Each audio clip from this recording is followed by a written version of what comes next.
Hello guys, പുതുവഴിക്കലാക്കും സ്വാഗതം. So guys, just Athiradi കണ്ടു വന്നിരിക്കുകയാണ്. പാട്ടം ഒരു രക്ഷയില്ല. സോ നിങ്ങൾ ജസ്റ്റ് ടൈറ്റിൽ കാർഡ് കണ്ടിട്ട് വാ.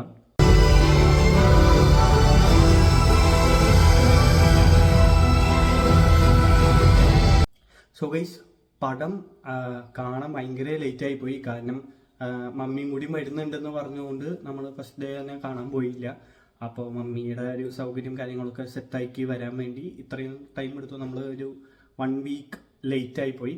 പക്ഷെ നമ്മൾ പടം കണ്ടു. സോ ഇത്രയും നാൾ കേട്ടുകൊണ്ടിരുന്നത് എന്താണെന്ന് വെച്ച് കഴിഞ്ഞാൽ പടം കുറേ പെയ്ഡ് റിവ്യൂസ് ചെയ്യുന്നു, ഡോക്ടർ അനന്തു കുറേ കാശ് ചിലവാക്കുന്നു, പെയ്ഡ് റിവ്യൂസ് ചെയ്യിപ്പിക്കാനായിട്ട് പടം സീനാന്നൊക്കെ പറയിപ്പിക്കാനായിട്ട് പടം അത്രയും പോരാ, അങ്ങനെ പല സംഭവങ്ങളും കേട്ടുകൊണ്ടിരുന്നു. അങ്ങനെ സംഭവങ്ങളൊക്കെ കേട്ടിട്ടാണ് ഞാൻ പടത്തിന് കയറിയത്. സോ പടത്തിന് കയറിയപ്പോൾ ഭയങ്കര വലിയ ഓളം ഉണ്ടാക്കാൻ അത്രമാത്രം ആൾക്കാരില്ല. കാരണം മിക്കവരും ഓൾറെഡി പടം കണ്ടു കഴിഞ്ഞു. പക്ഷെ പിന്നെ ഞങ്ങൾ 4:30 ഷോയ്ക്കാണ് പോയത്. അതുകൊണ്ട് അത്രയും ആൾ കുറവായിരുന്നു. ഇപ്പോൾ 7 നെക്സ്റ്റ് ഷോയ്ക്ക് നല്ല ആളുണ്ട്. സോ അങ്ങനെ ഭയങ്കര ആൾക്കൂട്ടായിട്ട് ആ ജനത്തിന്റെ ഒരു ഒച്ചപ്പാടും ബഹളം കാരണം എനിക്ക് അങ്ങനെ ഫീൽ ചെയ്താന്നും പറയാൻ പറ്റില്ല. പക്ഷെ പടം കിടിലം പടമാണ്.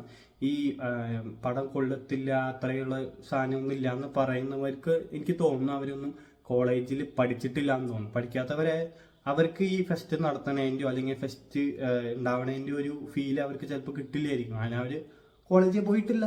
കോളേജിൽ പോയാലേ അതിനുള്ള ഫീലും കാര്യങ്ങളൊക്കെ കിട്ടുള്ളൂ. അപ്പം അതൊന്നും കിട്ടാത്തതുകൊണ്ടാണ് അവർക്കൊന്നും കണക്റ്റ് ആവാണ്ടിരുന്നതെന്ന് എനിക്ക് തോന്നുന്നു. ഇപ്പം ഞാൻ ഒരു കോളേജിൽ പഠിച്ചിട്ട് അവിടെ പരിപാടി നടത്താനായിട്ട് കൺവീനർ ആയിട്ടില്ല, അങ്ങനത്തെ ഭയങ്കര പരിപാടികളൊന്നും നടത്താനായിട്ട് പോയിട്ടില്ല.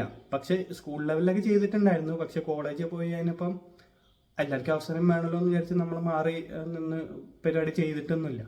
പക്ഷെ ഇത് നടത്തണതിൻ്റെ ബുദ്ധിമുട്ടും പിന്നെ ഇത് ഇത്രയും വലിയ വിജയമാക്കി കഴിയുമ്പോൾ കിട്ടുന്നൊരു സ്പെഷ്യൽ ഒരു ഫീലിംഗ് ഉണ്ട്.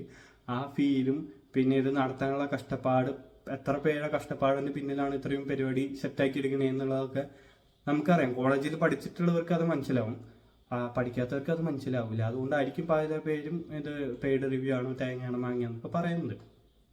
പടം ഭയങ്കര കിടിലം സൂപ്പർ അയ്യോ അങ്ങനെ പറയാനുള്ള പടമല്ല. പക്ഷെ ഈ ഒരു ആവറേജ് പടമാണ്. കിടിലം സംഭവങ്ങളായിട്ട് അവർ പക്കയായിട്ട് എടുത്തു വെച്ചിട്ടുണ്ട്. കാരണം ഒരു കോളേജ് ലൈഫ് എങ്ങനെയാണ് കാണിക്കണമെന്ന് വെച്ചാൽ അത് ഒരു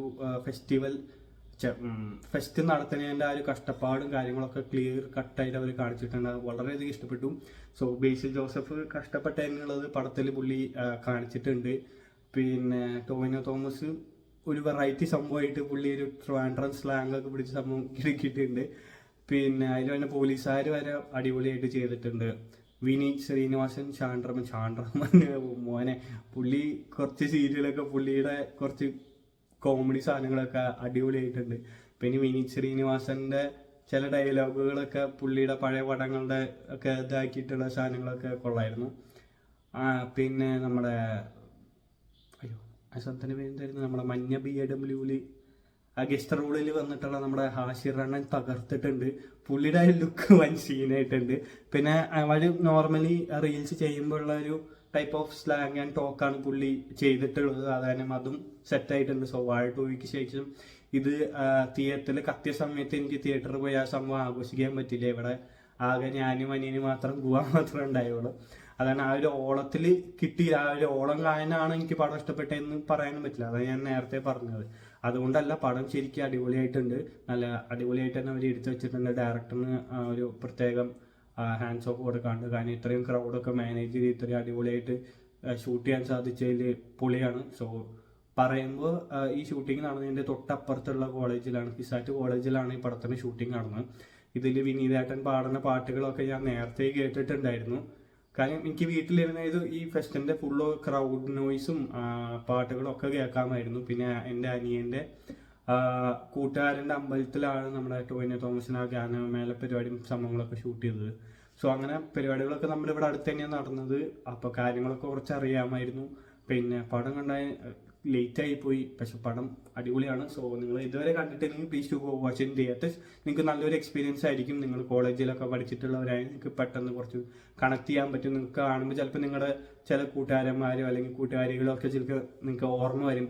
അവരൊക്കെ നടക്കണ പോലെ ഉണ്ടല്ലോ ഇതിൽ പലരും നിങ്ങൾക്ക് ചിന്തിച്ചു പോകും. റിയ ഷിബു കിടലനായിട്ട് ചെയ്തിട്ടുണ്ട്. നമ്മുടെ സർവ്വമായുടെ അത്രയും ആൾക്ക് സ്ക്രീൻ സ്പേസ് ഇല്ലെങ്കിലും കിട്ടിയ സംഭവം പൊളിച്ചടക്കിയിട്ടുണ്ട്. പിന്നെ ഷെൽവൈൻസ്, എൻ്റെ മോനെ ഷെൽവൈൻസ് പൊളി, ഒരു രക്ഷയില്ല. പുള്ളി കിടലനായിട്ട് ചെയ്യുന്നത്. പുള്ളി ഒരു രക്ഷയില്ല.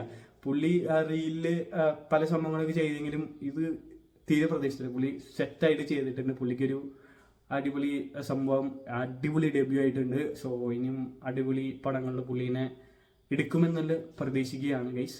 സോ നിങ്ങളുടെ അഭിപ്രായങ്ങൾ താഴെ കമന്റ് ചെയ്യാൻ മറക്കരുത്. ലേറ്റ് റിവ്യൂ ആയതൊന്നും ചിലപ്പോൾ പകുതി പേര് നിങ്ങൾ കാണില്ലായിരിക്കും.